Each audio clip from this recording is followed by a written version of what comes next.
시간에 재질에 대해서 설명을 했었습니다. 제가 제너릭을 하나 만들었고요. 자, 우리가 지난 시간에 했던 게 디퓨즈, 리플렉션, 리프렉션 여기까지 했습니다. 자, 오파시티라는 개념이 여기도 나옵니다. 여기 재질에 보면 여기도 오파시티가 있고 여기도 오파시티가 있습니다. 이렇게 오파시티라는 값이 존재합니다. 사물의 불투명을 조절하는 거죠. 예를 들어서 제가 사각형을 그렸습니다. 푸시 앤 풀로 자, 트리플 클릭 메이크 그룹 그다음 선택하고 어플릿 머티리얼 셀렉션. 자, 이렇게 재질을 주었습니다. 재질의 색깔을 제가 빨갛게 주었습니다. 그럼 빨간색이 되겠죠? 이때 오파시티 값을 낮추면 어떻게 될까요? 자, 여기서는 효과가 없지만 렌더링을 해봅시다. 렌더링을 하게 되면 어떤가요? 다시 볼까요? 오파시티를 올려봤습니다. 렌더링하면 사물이 투명해지거나 불투명해지는 것을 확인할 수 있습니다. 자, 여러분들도 한번 확인해 보시죠.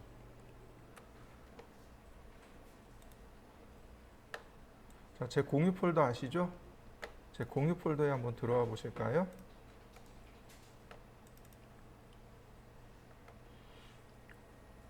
공유 폴더에 들어오시면 매핑 소스라는 폴더가 있습니다. 여기 첫 번째 매핑 소스요. 여기에 보면 나무라고 하는 매핑 소스가 있습니다. 제가 png 파일하고 jpg 파일하고 이렇게 두 개를 놨습니다. png 파일하고 jpg 파일입니다. 맵을 쓸 겁니다. 지금부터 맵을 쓸 거예요.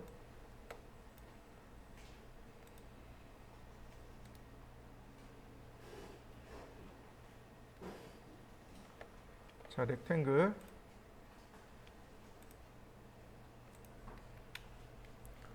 740에 763. 이미지의 크기를 살펴보니까 740에 763입니다. 740에 763입니다. 그냥 간단하게 드래그 앤 드랍 하면 네, 이렇게 들어오겠네요.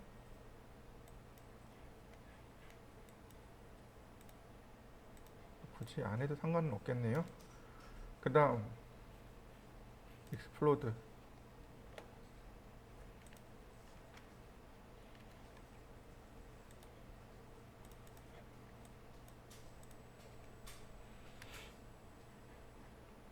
굳이 사각형 안 그리고 자, 얘를 그 다음에 분해했습니다. 자, 꾹 누르면 이렇게 재질이 들어와요. 들어온 거 보이시죠? 여기까지 한번 해보시죠. 자, 지금 제가 어떻게 한 거예요? 단순히 이미지를 스케치업으로 불러드린 거죠.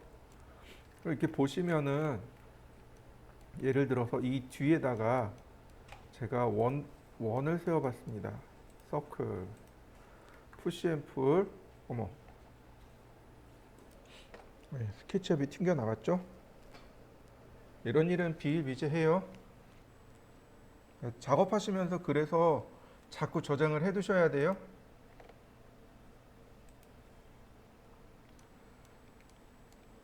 자, 제가 이 뒤에다가 자, 원기둥을 하나 세웠습니다. 렌더링을 하면 당연히 원기둥은 안 나옵니다.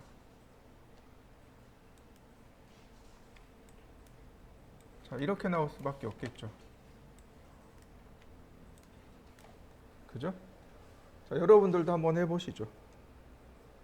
자, 보시죠. 오파시티 맵은 조금 독특합니다. 지금 보시면 디퓨즈 부분에 얘가 들어와 있단 말이에요. 그죠? 자, 오파시티라고 하는 바로 이 부분에다가 맵을 넣어 보겠습니다. 여기 맵 안 들어와 있죠, 이렇게. 자, 얘는 어때요? 맵 들어와 있죠. 이거를 똑같이 여기다 넣을 겁니다. 여기다 똑같이 넣을 거예요. 자, 어떻게 하냐면 바로 여기 이 부분 눌러보시면 맵들이 쭉 나오고 있죠. 이 중에 어떤 거요? 비트맵이요. 우리가 지난 시간에 했던 게 이 비트맵 불러오는 거였죠. 이 비트맵을 불러오는데 여기 나무에서 보시면 여기 있네요. 한 번 더.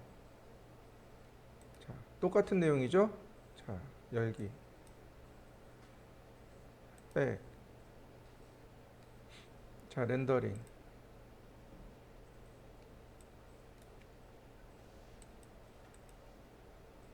어떻게 되나요? 투명해진 거 보이시나요? 다른 방향으로 한번 볼까요? 바닥도 깔아보고, 자, 더블 클릭해서 메이크 그룹, 바닥도 한번 깔아보죠.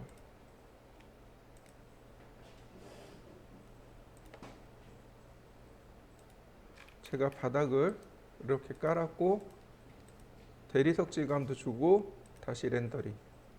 어떤가요? 투명해진 거 보이시나요? 마치 그 자리에 뭐가 있어요? 나무가 있는 것처럼 보이는 거죠. 근데 그림자도 보세요. 그림자도 네모나게 보이는 게 아니고 바로 나무 모양으로 잘 따여져 있는 거 보이시나요? 네, 이렇게 사용합니다. 나무를 우리가 모델링하면 데이터가 엄청 많이 나올 거 아니에요. 그러니까 오파시티 맵을 이용해서 나무를 씌우는 겁니다. 나무, 사람, 차, 자동차 있죠? 이런 것들은 어떻게 돼요? 모델링하기 너무 어렵단 말이죠. 그러니까 이미지를 가져다가 쓰는 겁니다. 이렇게. 그런데 그냥 가져다 쓰는 게 아니고, 자, 어떤 걸 갖다 쓰는 거냐면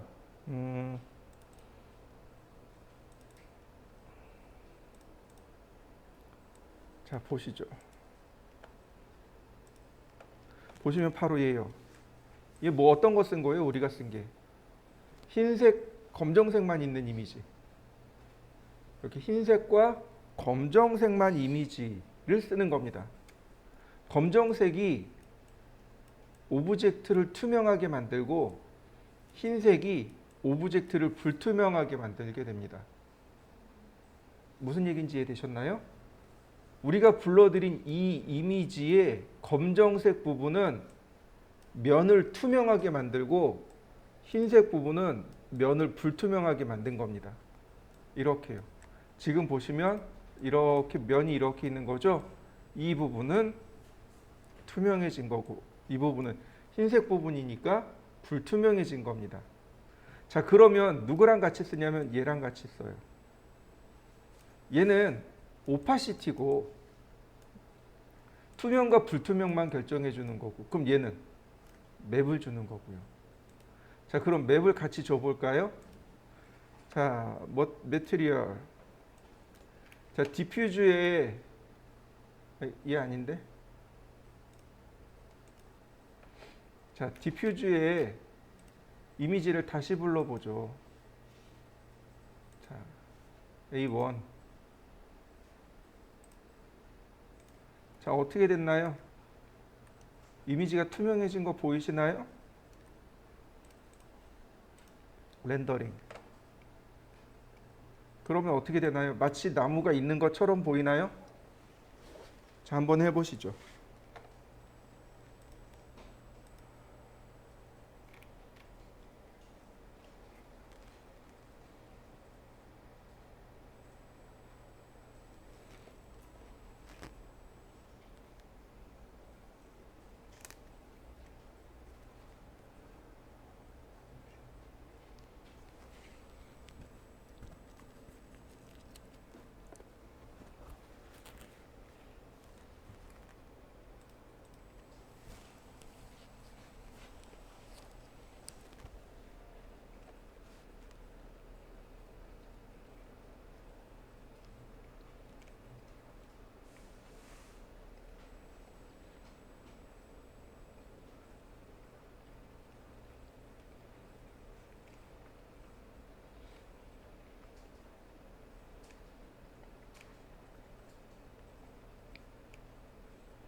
자, 다시 보겠습니다.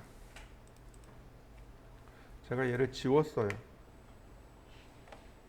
자, 이미지를 불러드릴 거예요. 임포트 메뉴를 써도 좋은데 드래그 앤 드랍으로 해결할 거예요. 지금 보시면 이 파일이 뭔가요? PNG죠. 맞습니까? 제가 예전에 PNG라는 파일에 대해서 설명한 적이 있습니다. 기억나시나요? 꽤 오래전에 설명했는데 기억나시나요? 자, PNG의 특징이 뭐죠? 네, 기억이 안 나는 걸로. 자, 그때 제가 뭘 설명했냐면 8비트 칼라, 그 다음 16비트 칼라, 24비트 칼라, 그 다음 32비트 칼라에 대해서 설명한 적이 있었습니다. 기억나시나요? 얘를 트루 칼라라고 했습니다. 그죠? 더 이상 색상을 표현할 수 없습니다 라고 하는. 근데 32비트는 24비트의 트루 칼라와 8비트의 알파 채널이 하나 들어갑니다. 우린 이걸 뭐라고 부르냐면 투명도라고 했습니다. 기억나시나요? 이 32비트 파일이 두 개가 있다 그랬어요. 하나는 TGA이고 하나는 PNG고. 이해되시나요? PNG 파일이 24비트의 칼라와 8비트의 투명도를 저장할 수 있습니다 라고 제가 설명을 드렸습니다. 기억나시나요? 예전에 그 CAD 칼라 배울 때 제가 설명을 드렸었어요. 반응이 없네. 기억나는지 안 나는지. 자, 8비트 칼라에는 뭐가 있다 그랬죠? GIF 파일들. GIF 파일이라고 그랬죠. 그죠? 얘는 8비트는 최대한 표현할 수 있는 색상 개수가 256 칼라. 256개의 색상을 표현할 수 있고, 얘를 또 다른 말로 인덱스 칼라라고 불렀습니다. 여기에 필요한, 이걸 저장할 수 있는 게 GIF고, 얘는 64,000개의 색상을 저장할 수 있다고 그랬어요. JPG. 그 다음에 24비트. 대략 1600만 개의 색상을 저장할 수 있고, 트루 칼라라고 불렀고, TIFF가 여기에 해당한다고 했습니다.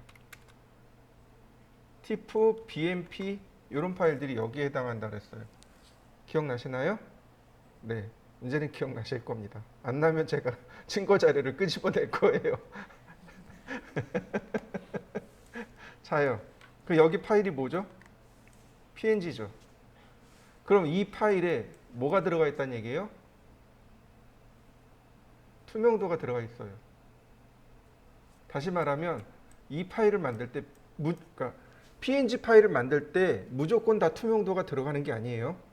무조건 다 들어가는 게 아니고 만들 때 투명도를 넣어줘야 되는 거예요. 얘는 투명도가 들어가 있습니다. 그래서 자, PNG 파일을 제가 불러드려 보죠. 드래그 앤 드랍. 자, 이미지 들어온 거 보이시나요? 90도 이동하기, 스케일. 어떤가요? 바로 들어오는 거 보이시나요? 자, 분해해 볼까요? 익스플로드. 자, 재질, 매티리얼에서 얘는 뭐만 들어온 거예요? 디퓨즈만 들어온 겁니다. 자, 오파시티가 없죠. 얘는 오파시티 안 들어왔어요. 오파시티 없습니다. 그러니까 자, 이렇게 렌더링하면 어떻게 돼요? 바로 오파시티 효과가 나버립니다. 자, 한번 해보시죠. 나무에 대해서 컴포넌트를 한번 만들어 봅시다. 메이크 컴포넌트. 자, 이렇게 메시지가 뜨네요. 자, 룰이 있네요. 여기 있네요. All-way 페이스 카메라.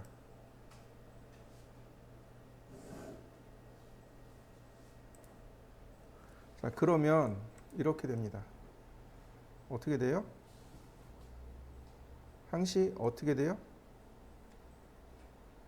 카메라를 항상 바라보는 거 보이시나요? 자, 이때 바꿔야 될 게 하나 있어요. 그게 뭘까요? 바꿔야 되는 거. 축이요.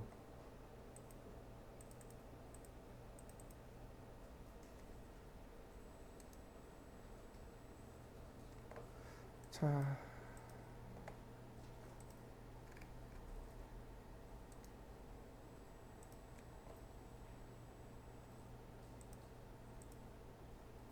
축의 위치를 잘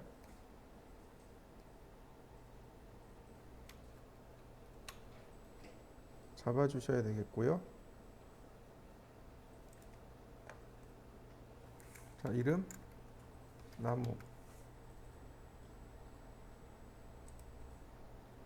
자, 그러면 축의 위치가 나무의 중심으로 잡혀 있으니까 어때요?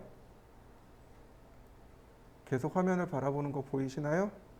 이때 여기 컴포넌트 들어온 거 보이시나요? 컴포넌트를 만들었으니까 어떻게 돼요? 바로 이 컴포넌트 안에 이와 같이 들어있는 거죠. 그래서 화면이 어떻든 간에 항상 정면을 바라보게 되는 거죠. 측면을 안 보여주는 거죠. 그럼 어떻게 돼요? 렌더링 할 때 우리는 풍성한 나무를 볼 수 있는 거죠. 자, 한번 해보시죠. 그래서 우리가 많이 사용하는 게 여기는 요 오파시티고요.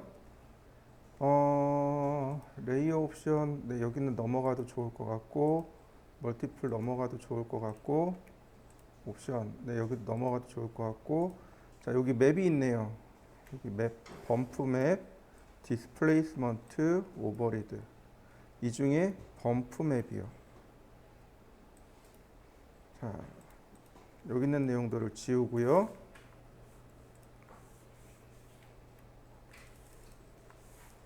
자, 제가 이렇게 담벼락을 세웠습니다.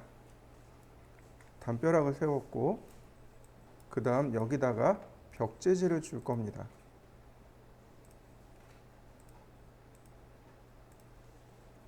자, 비트맵을 선택 후 벽을 불러오죠. 벽돌이라고 하는 폴더가 있을 겁니다. 여기 보시면 이렇게 있을 거예요. 비트맵에, 아니, 디퓨즈에는 얘를, 범프에는 얘를. 디퓨즈, 범프 이렇게 됩니다. 선택하고 열기.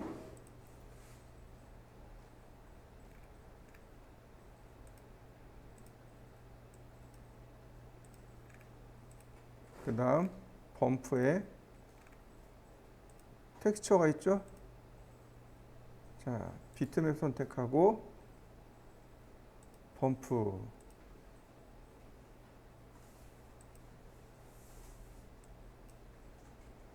자,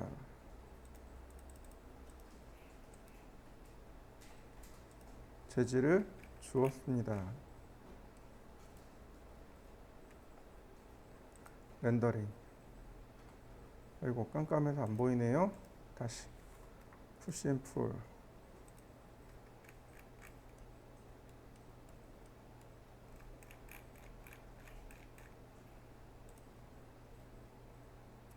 요철감이 나온 거 보이시나요? 이렇게. 범프는 그 휴지에 보시면 그 요철 바로. 자, 한번 해보시. 자, 이번에는 똑같아요. 사용하는 방법. 디스플레이, 여기 범프에 온을 끄시면 돼요. 이렇게 범프에 온을 끄시고 그 밑에 가면 디스플레이스먼트라고 하는 것이 있습니다. 얘도 여기다 똑같이 주시면 됩니다. 자,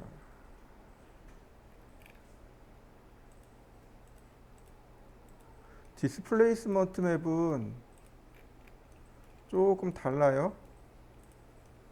범프 맵하고 똑같은데 조금 달라요.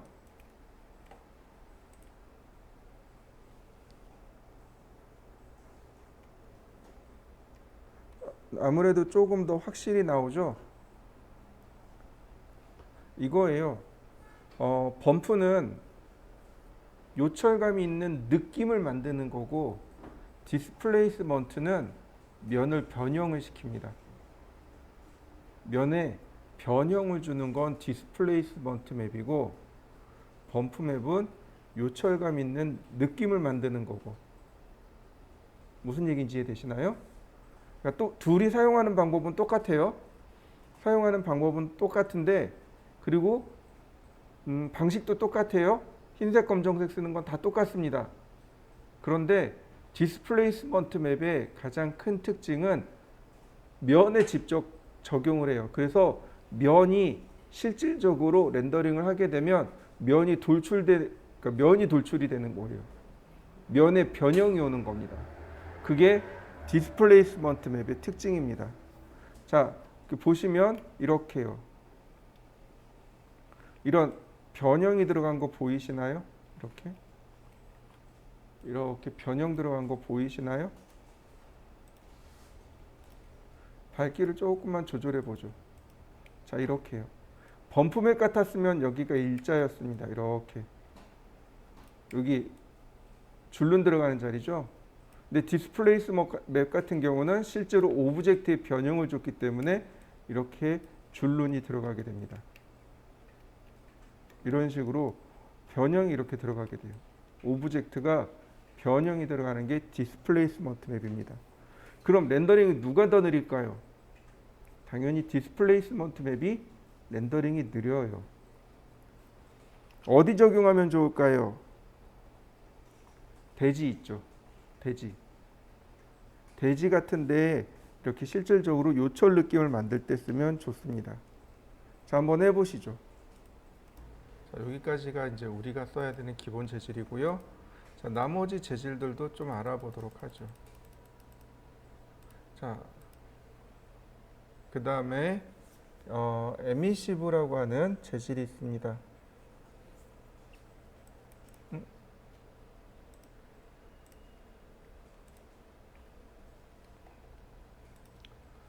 에미시브는 얘는 자기 스스로 빛을 내는 이란 뜻입니다. 자기 스스로 빛을 내는. 자, 예를 들어서 제가 이렇게 하나를 만들었습니다. 그리고 태양을 끄도록 하죠. 태양도 끄고 다 껐습니다. 렌더링하면 아무것도 안 나와요. 그죠? 다 꺼야 됩니다. 선라이트 꺼야 되고, 자, 그 다음에 백그라운드 꺼야 되고, GI 값 꺼야 되고. 일단 꺼보시죠. 자, 보시면 이렇게 아무것도 안 나오는 게 정상이에요. 그죠? 자, 에미시브라고 하는 질감은 자체적으로 스스로 빛을 내는 그런 효과입니다. 재질을 한번 부여해 보도록 하죠. 자, 다시 렌더링. 그러면 이렇게 등이 하나 나오게 될 겁니다. 자, 한번 해보시죠. 옵션을 보면 특별한 건 없고요. 여기 에미시브 컬러가 있네요. 색상입니다. 자, 주황색으로 한번 넣어볼까요? 확인. 그리고 렌더. 그러면 이와 같이 주황색 조명이 되는 걸 확인할 수 있습니다. 그 아래 값으로 인텐시티가 있어요. 밝기죠. 제가 한 10배 정도 밝아져라 라고 해봤습니다. 그러면 이렇게 많이 밝아지는 걸 확인할 수 있습니다. 그 다음에 뭐 특별한 건 없네요. 더블 사이드 정도. 여기 보시면 더블 사이드라는 거 있죠. 더블 사이드. 양면으로 해준다는 얘기예요. 전에도 설명드렸지만 면이 앞면이 하얀색이고 뒷면이 회색이었어요.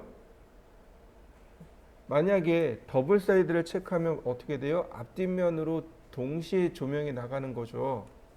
이런 걸 언제 쓰냐면 이럴 때 쓸 수 있어요. 자, 제가 이렇게 하나 만들어 봤습니다. 그리고 재질을 부여했습니다. 렌더링. 조명 나오죠? 뒤집어 보죠. 렌더링. 뭐 얘는 나오네요. 더블 사이드. 크게 문제 없어요. 그죠?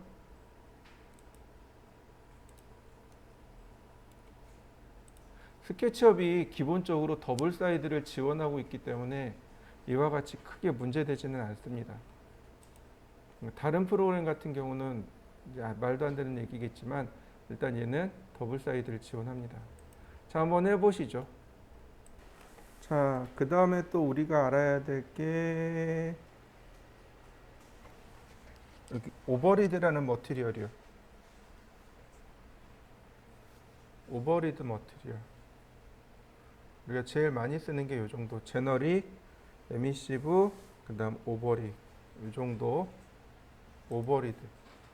오버리드 머티리얼입니다. 자, 재질을 몇 개 만들 건데요. 오브젝트도 몇 개 만들 거고, 제가 재질을 바닥에다가 이렇게 하나 만들었고요. 선라이트 다시 켜야 되겠죠? 선라이트도 켜고, 백그라운드도 켜고, GI 값도 켜고. 자, 메이크 그룹. 자, 다시 한번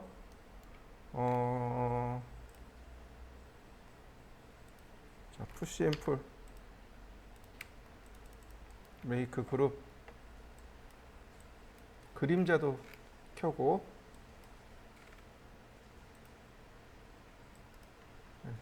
이쪽 방향이네요. 제가 재질을 두 개를 만들 겁니다. 제너릭 하나, 제너릭 둘. 첫 번째 제너릭은 빨간색 재질을 줄 겁니다. 그리고 이렇게 바닥에다 줄 거예요. 두 번째는 하얀색 재질을 줄 겁니다.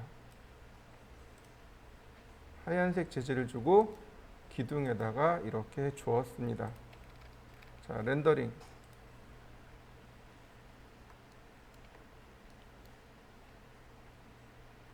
저쪽이네요. 여기는 아닌데 이 측면으로 보면 바로 여기. 이 부분이 문제가 되네요. 제가 밝기를 조금 올려보죠. 자, 문제가 생겼네요. 여러분들도 한번 렌더링 해보시죠. 자, 무엇이 문제냐면 이 재질이 흰색이어야 된단 말이죠. 그죠? 근데 빛이 이렇게 들어오면서 난반사가 일어나요. 그래서 여기가 물들어 버린 겁니다. 빨갛게 물들어 버린 거예요. 이런 경우가 아주 많이 일어나요. 이렇게 주변 색깔에 의해서 물들어 버리는 경우가 아주 많습니다. 이럴 때 쓰는 게 오버리드 머티리얼이에요. 오버리드가 재정의하다라는 뜻입니다. 자, 보시죠. 얘네들은 그냥 냅두세요. 여기는 그냥 냅두고, 얘는 그냥 냅두고, 여기다가 오버리드 매티리얼을 넣습니다. 이게 아니지? 오버리드. 네, 매티리얼 오버리드 보시면 베이스 매티리얼이 있죠. 베이스, 기준이 되는 재질. 바로 자, 누구예요? 제너릭이죠? 네. 제너릭 줍니다. 이때 여기 뭐가 나오냐면 GI 매티리얼이 나와요. 반사되는 재질이요. 여기 지금 그러니까 GI 매티리얼이 없어요. 자, 제가 제너릭 1을 줬습니다. 다시 렌더링 해볼까요? 아이고, 얘한테 안 줬구나. 자, 다시 재질을 얘한테 줍니다. 이렇게요. 매티리얼 오버리드를 다시 얘한테 재정해주고 렌더링. 그럼 이 부분 보이시나요? 물들은 게 사라지는 거? 한번 해보시죠. 자, 그러면 여기다 재질을 하나 다시 또 만들어 보죠. 제너리, 얘는 GI라고 했습니다. GI 매트리얼. 자, 회색으로 놨어요. 자, GI에다가 GI 매트리얼을 주었습니다. 다시 렌더링 해볼까요? 이 부분만 렌더링 해봅시다. 이 부분만. 회색으로 들어간 거 보이시나요? 자, GI 머티리얼에다가 제가 색상을 바꿨습니다. 이렇게 연한 빨강을 줘보죠. 다시 렌더링. 아주 흐릿하게 물드는 거 보이시나요? 더 줘볼까요? 이렇게 살짝 물드는 거 보이시나요? 네, 이렇게요.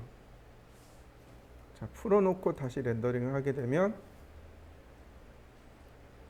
연하게 물들어 버리는, 이렇게 주변이 연하게 물드는 거죠.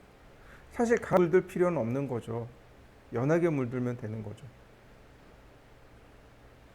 자, 여러분들도 한번 해보시죠. 그래서 오버리드 매티리얼은 총 3개가 필요합니다. 이렇게 해서 오버리드 매티리얼은 2개가 필요한 거죠. 베이스 매티리얼, GI 매티리얼, 이렇게 2개가 필요합니다. 자, 한번 해보시죠. 자, 이번에는 제가 여기다가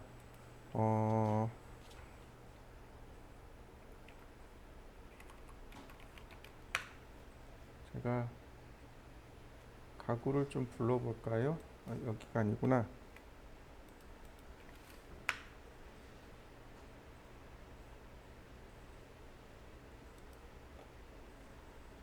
제가 이렇게 가구를 불러왔어요. 얘가 데이터가 너무 많단 말이죠. 얘가 데이터가 너무 많아요. 그래서 얘를 프록시로 내보낼 겁니다. 프록시요.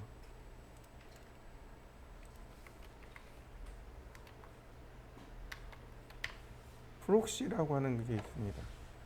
들어보셨나요?